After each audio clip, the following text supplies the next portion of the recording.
Friends, this week is the precursor to what will be a very packed first couple of weeks in November, where we are going to have retrogrades, planetary changes, full moons. So we'll be talking about that as and when we move through the different transits. But for this week, starting on Wednesday evening, Mercury enters Sagittarius and it makes a quick opposition to Uranus. So I suspect that there'll be things that are out of our control or we're not able to predict, and to be mindful of that towards the sort of middle to end of this week.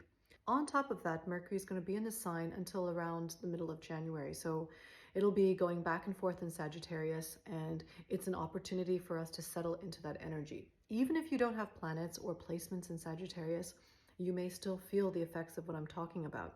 Namely, that as soon as Mercury enters Sagittarius, the ability to stay focused diminishes. So if you already have tendencies toward like ADHD, you may find that this is exacerbated during this time. However, Mercury being in Sagittarius is a wonderful time to explore and expand the mind, especially since we're deep in Scorpio season, meaning that we're already in this contemplative state. We can consider different type of life cycles, regeneration, the topic of life and death.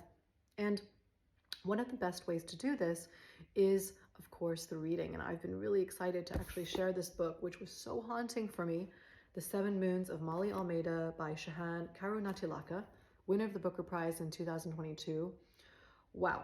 If you want to understand what I mean by being in the deep underbelly of Scorpio season, but really expanding your mind, this is the book to read. It's about the afterlife, about the bardo, about sex, drugs, and rock and roll, about history of Sri Lanka. I mean, you name it, it's in there. And it's just an incredible, incredible read, which will help you understand what I mean. Sometimes I find that it's easier to feel into the energy of the transits rather than obsess about what it means when a planet is in what sign. So that's for you to kick off this week, and I will be back with more updates soon.